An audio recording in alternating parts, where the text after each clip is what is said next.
Thank you so much, Nyota. Not just the APC, but also from the third force, as it were.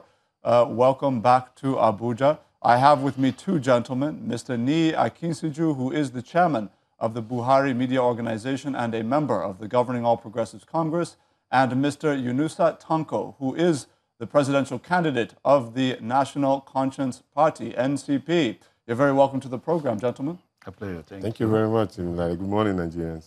So, Mr. Akinsiju, first of all, let me get your response to some of the claims made by Mr. Onoja, a member of the PDP, concerning the commissioning. The idea that indeed it is wrong for the APC and the Buhari administration to be taking glory, as he put it, for projects that he says his party put in place to the point of near completion. What are your thoughts about that assessment?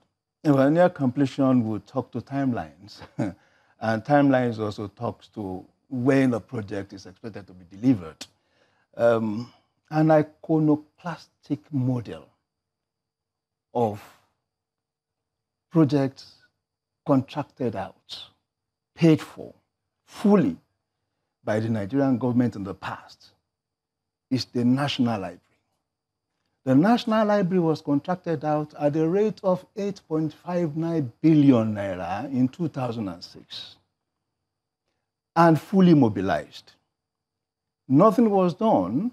By 2011, it was reviewed upward to 17 billion naira. By 2013, it was further reviewed upward to 24 billion naira. By 2014, it was finally reviewed upward to 48 billion naira. Nothing yet was done until the APC government assumed office. Now, what does that tell you? Perhaps in another 3 or 4 months, we had announcement of the completion of that National Library that had been delayed, that had been paid for, and of course, money had been diverted since 2006. Somebody will now come forward and claim credit for initiating it. Anybody can have a dream, anybody can imagine projects, but it's the person that puts mortar and bricks on the ground and paints it and put the door and open the door for public usage, that's the person that gets the credit. And that's the way we should do things in Nigeria. It is not about who imagines something. It's not about the person that puts it on the paper. It's about the person that placed the gate to it, that placed the door to it, and opened it for public use. Mr. Tanko, you've heard the submission. You have an interesting viewpoint here because, of course, you are coming from the third force. Yeah. What is your assessment of the back and forth of this argument about who takes credit? Should that really even be the focus of service delivery in the country? Not at all. Not at all. People just try to grandstand and take a little bit of when it's time for election, and people will always want to say, this is what I did or this is what I completed, at the disadvantage of the people. Now, let me make it very, very clear.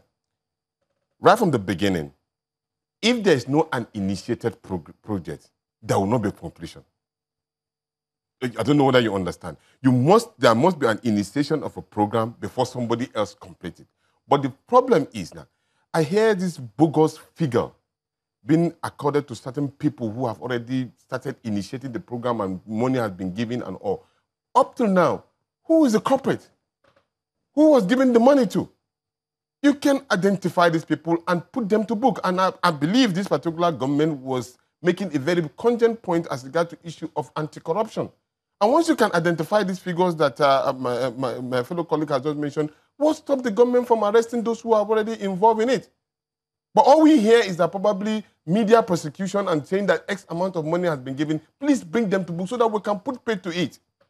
It's not time. We don't have time for all of this particular game playing. The minds of Nigerians have been put into this particular media castigation and all for too long. If there are people who have initiated the program, government is a continuous project. It's not stagnant in one place. So as long as there's somebody who initiated it, if he doesn't finish it, ask him question.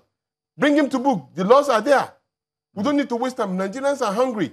They're waiting for problem solvers. We are out to solve problems. We don't have time for all of this particular name calling and all. We need to give to the Nigerian people what you promised them. Time is going. Mr. Akinsuju, I want to ask you, in view of the recent comments made by the running mate to the former Vice President Alhaji Atiku Abubakar, Governor Pt.2, that in his view, his assessment, the All Progressives Congress-led federal government has essentially led Nigeria, as he puts it, to the brink of collapse. He says that the nearly $80 billion in debt, it's actually $73 billion in debt, is a nation-crippling reality, and that essentially your government is to blame. What are or your party rather, what are your thoughts about that, and is that a fair assessment?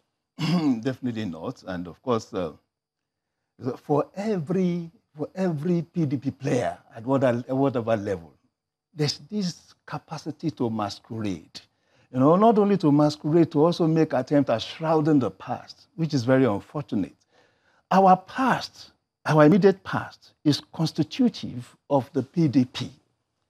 And our immediate past is not a past to refresh upon so many years after those 16 years of the PDP.